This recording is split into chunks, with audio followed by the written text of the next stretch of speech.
Friends, आज हम future and option के बीच में डिफरेंस समझने की कोशिश करेंगे कि फ्यूचर एंड ऑप्शन में डिफरेंस क्या है। फ्यूचर एक ऐसे टाइप के कॉन्ट्रैक्ट होते हैं जिसमें एक निश्चित भविष्य की तारीख और कीमत पर कॉन्ट्रैक्ट को खरीदने या बेचने का समझौता किया जाता है। यहाँ पे जो दोनों पक्ष होते हैं, बायर और सेलर, वो कॉन्ट्रैक्ट की एक्सपायरी के दिन उनको ऑब्लिगेट किया जाता है कि उनको अपने सौदे, मतलब जो भी उनका कॉन्ट्रैक्ट है उसे कंप्लीट करना है। पर ऑप्शन में इसके अपोजिट होता है, कोई भी उनको ऑब्लिगेशन नहीं होता है। वो अपने कॉन्ट्रैक्ट ऑन और बिफोर एक्सपायरी कभी भी कंप्लीट कर सकते हैं।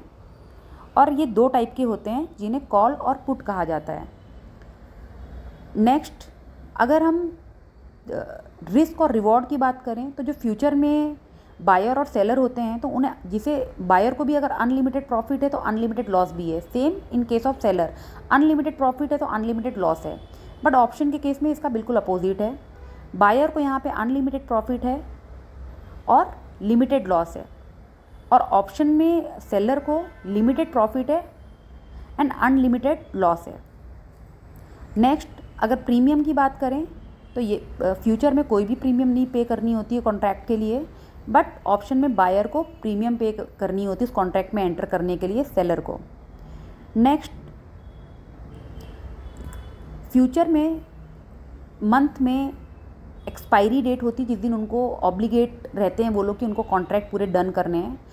फॉर एग्जांपल, ये हम समझने की करेंगे एग्जांपल से कोशिश कि अभी 30 जुलाई को जो हमारा फ्यूचर का कॉन्ट्रैक्ट है वो 24,000 में चल रहा है। तो जब 1 अगस्त को चालू होगा तो ये 24,000 होगा, तो वो 1 अगस्त को जब नया कॉन्ट्रैक्ट स्टार्ट होगा न्यू मंथ का, तो वो 24,000 से स्टार्ट हो जाएगा। बट ऑप्शन के केस में इसमें बिल्कुल अपोजिट है। ऑप्शन के केस में वो समय के साथ डिके होता रहता है। नेक्स्ट, अगर हम फ्यूचर की बात करें तो फ्यूचर में कभी भी जीरो नहीं होता है प्राइस, जबकि ऑप्शन में जीरो हो जाता है।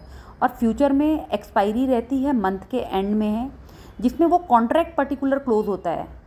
बट अगर आप ऑप्शन की बात करें तो यहाँ पे टोटल 4 एक्सपायरी हैं और 1 मंथली एक्सपायरी है, जिसमें समय के साथ जो भी कॉन्ट्रैक्ट की वैल्यू है निफ्टी 50 का प्राइस देखते हुए, अगर वो बियॉन्ड है तो जो कॉल का प्राइस रहेगा वो ज़्यादा रहेगा, और अगर वो नीचे गया है मार्केट तो पुट का प्राइस ज़्यादा रहेगा, और अगर मिड में है तो जो भी कॉन्ट्रैक्ट हैं समय के साथ वो जीरो हो जाते हैं, डिके हो जाते हैं।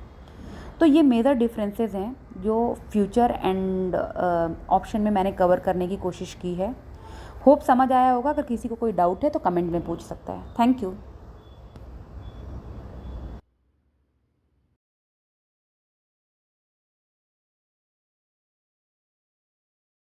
एंड ऑप्शन में डीके किस चीज़ का होता है, क्योंकि ऑप्शन में कई सारी एडिशनल वैल्यू एडेड रहती हैं, थीटा, गामा, वेगा। तो टाइम के साथ ये सारी चीज़ें डीके हो जाती हैं, जबकि फ्यूचर में ऐसी कोई भी वैल्यू एडेड नहीं रहती हैं। तो एक ये डिफरेंस और था कि जिसके वजह से डीके प्रोसेस होता है वहाँ पे फ्रेंड्स। Thank you.